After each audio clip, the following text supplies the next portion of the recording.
go down, lipids can improve, blood sugars can improve, heart disease, diabetes, gallbladder disease, osteoarthritis, and certain cancers can all diminish. So there's a huge benefit to weight loss. And there's a huge benefit to eating the right foods, not just to weight loss. Some general dietary advice. High potassium, low sodium. And I bring this up because a lot of people talk about hypertension as being a sodium problem. In fact, it's more of a potassium problem. It's when people don't take enough potassium in that their blood pressures tend to rise. And the average American consumes about twice as much sodium as potassium, should consume 5 times as much potassium as sodium. So we're off by an order of magnitude, by tenfold. Plenty of fiber. And what I recommend is the water-soluble fiber, psyllium, guar gum, pectin. Water-soluble fiber not only helps your colon, but also helps your heart. It helps your cholesterol. Plenty of water, the right oils, as we just talked about, fish. Know your carbs and fats. Really learn about this. It's actually not as complex as it sounds.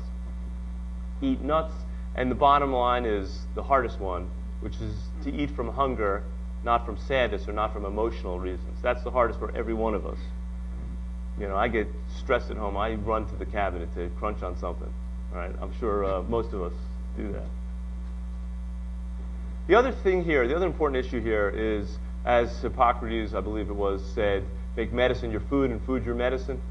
There are ways that we can actually incorporate healthful herbs and spices into our diets and have great salutary benefits.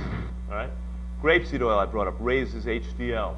Olive or canola oil can tend to lower LDL and cholesterol.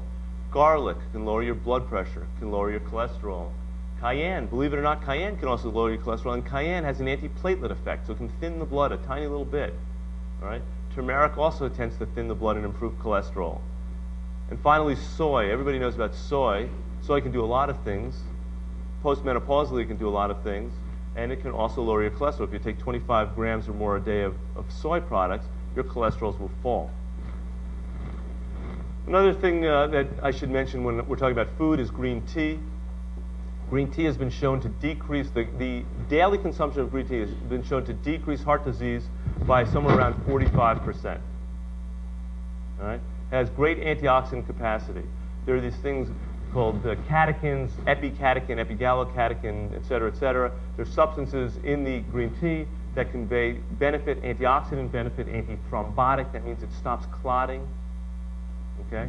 Decreases heart attacks that way, most likely.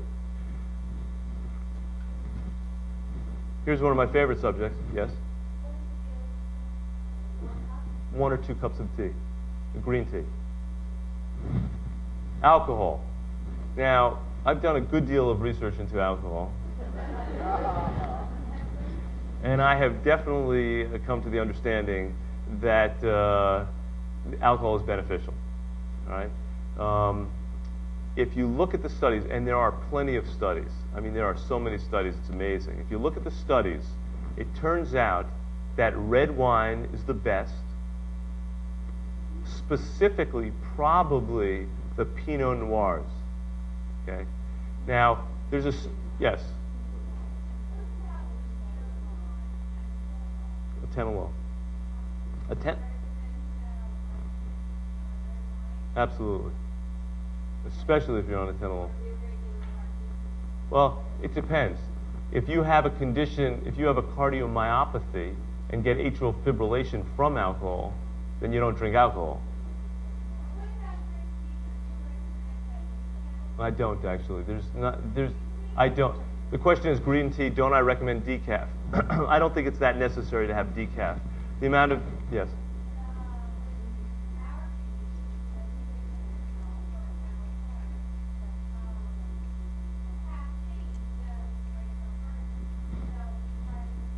Okay.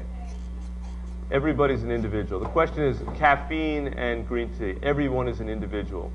If you look at the studies on caffeine and rhythm disturbances, caffeine only has an impact if you drink caffeine sporadically or if you drink 4 or 5 cups of coffee a day, large amounts. Well, let me just finish the caffeine one. However, everybody's an individual. So if you say you get palpitations from drinking 1 cup of green tea with caffeine, then obviously don't drink 1 cup of tea with caffeine. Then drink a decaffeinated cup. Wine in excess can cause palpitations, and there's something called holiday heart syndrome.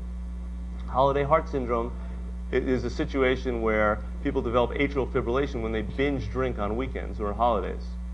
Right? That's drinking excessively, and that's drinking. Yes. Okay. It turns out, that's what I was getting to. It turns out in the studies that red wine is the best. Pure alcohol is medium. Okay? Is medium range. And there have been a lot of studies, some studies on animals, some studies on human beings.